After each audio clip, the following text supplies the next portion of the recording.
Welcome to the start of a brand new anime review series. This is Samurai Harem. Yes, another anime where no dub.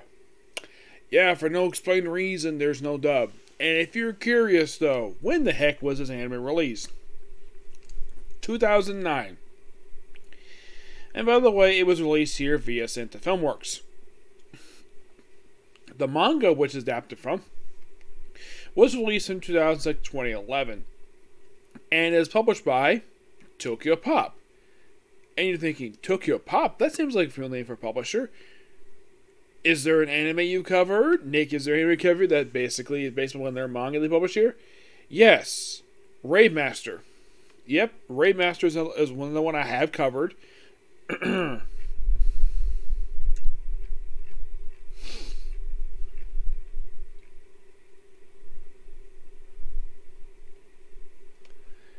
I mean, aside from this one, Rave Master is like, is there anyone I have covered? Let's see. Well, you could say Lupin the Third, Sailor Moon. Yes, I have covered Sailor Moon. Well, the Crystal series. Yes, was there anything else besides those couple? Let's see. The ones I know that returned to anime.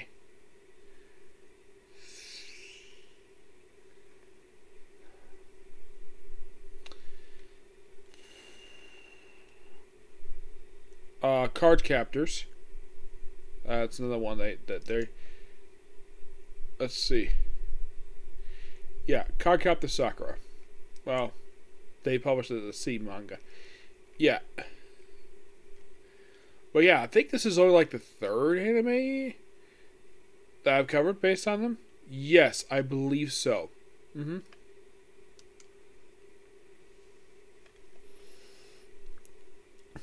Because the thing is, I have not covered many anime that adapt from this particular company. Yeah, not many. I think this is probably the third. I guess, there's Raymaster, obviously. Well, we could say Lupin the Third, kind of. Cardcaptor Sakura. And I believe that is it. Yes, I believe that's it.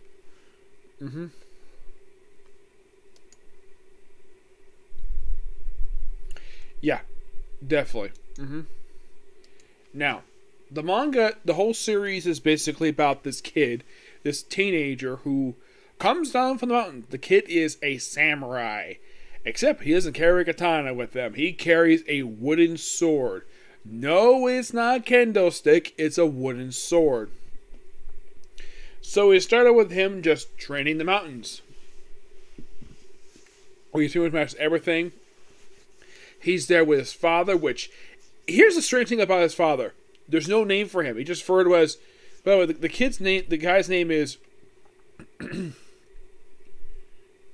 Yoshi. Yoshi. Yes, that's his name. Yeah, and he basically, his outfit is simply like a regular samurai type with a green scarf. So I think go through all of his training, and of course his father basically, well, the fact that he can't exactly learn anymore because he basically did everything. So basically he sends him to the city. Now the thing is, he spent most of his life on the mountain. He has no idea about the modern city at all.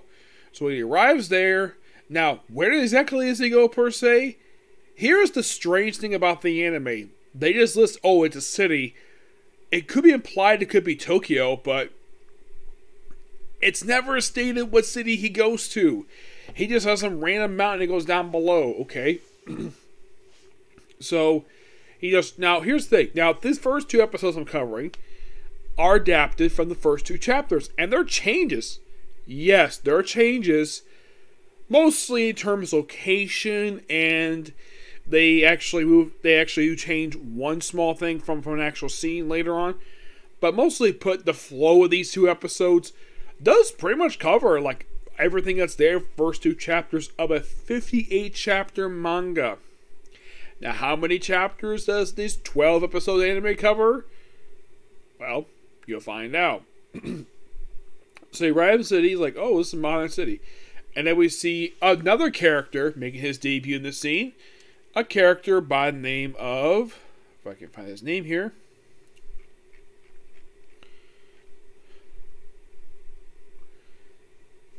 Wasaji. Watson. Yes, he makes his debut here with KET. And of course, basically, thinks he actually a bit awkward toward him. So they kind of start a fight. But he swings his sword, sends it basically against the wall of this bridge they're on. Now the police obviously arrest him for swinging his sword, despite the fact his sword did not touch him. Yes, his sword does this. Now I've seen this before, and also in One Piece as well, where he swings his sword around. And it's a very strong gust of wind, like it's energy, and spreads out. Excuse me. So. Then, of course, he proceeds to leave because he technically, even though that it looked like he did kind of hit the guy, but not really. Not really, per se. I mean, there's no bruise on him. Not really. This comes back to Harem when he goes to school. So, he proceeds to drink tea and leave. Then he goes basically to meet up with the... Then we get used to the four main girls of the anime. Four sisters. You have Ibiki, Ami... Chayate, and Kagome. Yeah, that's the thing about... Now, here's the strange thing about the name Kagome. Only the second series I have ever encountered with this name as a character. Ayami, I believe this is like the second or third I can recall, where with that character. In the case of the other two, obviously not the original one. Now, they do mention in the series that their parents are gone on a trip. In the manga, it was due to a curse that the father received on him. Where he was, if he see his children, he would basically murder them. He just tried to remove the curse. Fine. And here's the thing: aside from that one flashback, now I've read the entire manga. They never read the manga. Now, the one thing about the series is notorious about it. Well, it's not exactly very known here per se. That's probably the reason we never got dubbed. Is that there's lots of fan service. Oh boy, I'll get to it. So, the girls arrive at a mall. Now, here's the thing. The girls actually meet Yabaki. Now, they have Ibiki meet Yoshi at like near location. In the anime, they change where he meets all the girls at the mall. Well, as where these people go, well, Ayame goes to a clothing store. You have Chiro going to a bookstore. And Kagome, the cute little girl, decides to go to the bathroom. And like, okay, wait there for a while. And of course, he arrives at the mall, still doesn't know where they are. And then of course, he starts like running around and actually meets up with Ayame in the changing room. Which, yes, the first time he meets her is her underwear. Though in the manga, it was at their house. In a bathroom. In the animated changing room. Okay. Then he starts running into a purse snatcher. Purse snatcher is there. And then, of course, basically, he runs the trade basically the same way he does in the manga. Where he ends up basically having her panties in his face. Yes, her blue striped panties. Which, yes, this did happen in the manga. Except location was at the house, not in a mall. And of course she thinks, oh, you're into this? She's implying the fact he might be into yaoi manga. Yaoi manga is simply put, gay is basically a manga where you have two guys in a relationship. I know what it is, but I have no desire to watch or read anything about it. I watched one thing and I thought it was something interesting. Like, nope, not for me. Other people might like it. Me, no thank you. Pass. So then, of course, he finds the purse snatcher. And then, of course, he ties him up after taking him on pretty easily. Leaves a note for the police. Then, of course, he just happens to run Kagome, who's lost in the mall. Yes, she is lost because it's a big place. Then, of course, he's like looking for their like, oh, like she's nice, and talking about her big breast. Yes, yes. Something about her is that she's got that about her sister's big breasts, her big sister. Then he proceeds to perform a stunt in the middle of the mall where he just unhooks some like flying banners and flies her down with her and, well, drops her off with her sister. Then he sort of is, well, then he's thrown out the window. Yes, he's thrown out the window on top of a bullet train. Yes. Those things run faster than normal trains here in the U.S. And yeah, he's able to basically come right back hours later. Yes, how long was that thing? Who the heck freaking knows?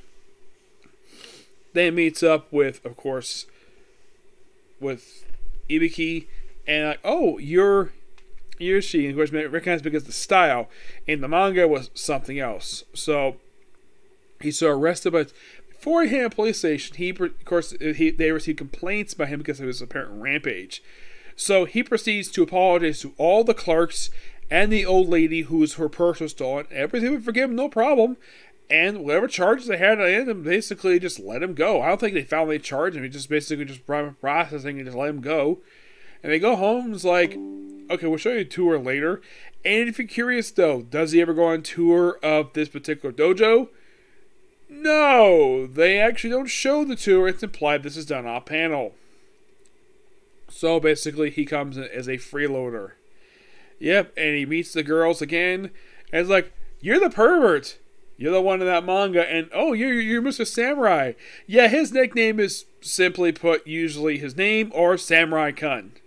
I am not kidding about that. So then of course, then the very next day, they go to school. Yes. They kind of rearrange this a bit, the school uniform.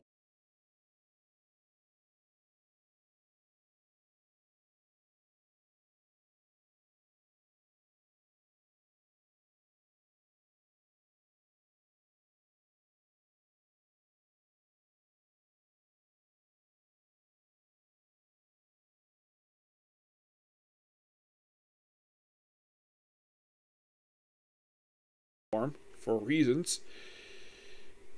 Yeah, I have no idea why in the world he does not want to wear a school uniform, but he just doesn't. Yeah, this outfit here, yeah, that's the outfit she wears in the anime. And she's like, where are y'all going? School. Now, why in the world he's dragged to school despite that he's not really a student? He just brought there anyways. Also, Ibiki, who's the older sister of the four, she's the factor head of the family because the parents are gone. So, he introduced himself in the course that the Wabaki is there in the class. Like, oh, I mean, of course, they had to pretend strangers. And then, of course, they just wander around school. And then, of course, he gets to fight with Sabi. And fight is pretty good, like going on his punch. And then in the manga, he pulls out a knife. Yes, he pulls a knife in the manga. In the anime, he pulls out 2 maces out of his coat. This whole samurai thing of, oh, let's do this. Yes, he does this in the anime. I am not kidding about that. Puts his arm in his shirt and does this. Yes, seriously, he does that. Because samurai apparently like doing that for some reason, just pulling their arm inside of their sleeve and just basically touching your chin like a thinking moment. Yeah, I have no idea why in the world they decided to do that, but then of course he had to break the mace and tells them that you should not have brought these weapons. And of course, guys beats pretty easily. Then of course, basically that, well, when they of course get home later on, they have it where, by the way, they have the next scene, they open up basically where he's training in the dojo. Yes, he's training in the dojo. Tries to help her with some cleaning. And getting wet. And then, of course, he touches her breast. Then she chooses to kick him right through the roof and right through her sister's window. By the way, in the manga, that didn't happen. The whole thing of him going through windows is made for the anime. And he's able to survive no problem with no blood. I should point out, though, that when you go through a window, there is blood. There is always blood. My hands have been cut via frickin' window glass. That is not a joke. That seriously happened to me like 9 years ago. Yes. In my old house, I was waiting for someone to pick me up and take me to work. And pushed my hand in the window, and the thing fell apart. Yeah. And later on, I had to get a brand new window there. And so the window like fell. My parents were basically busy that day, so. And of course, the husband of the person picking me up, he decided to put like some plastic, like black plastic bags there because no window there. And of course, it took me a little bit to clean up all the glass there, which were not only in my room but also on the bushes underneath my window. Yes. So, of course, he kicks him, and yeah, the whole thing is wet. So something though. Then, let's see. Oh yeah, then the episode ends with basically debut of 2 brand new characters. They'll name them here, but this is debut of Tabisha and Angela.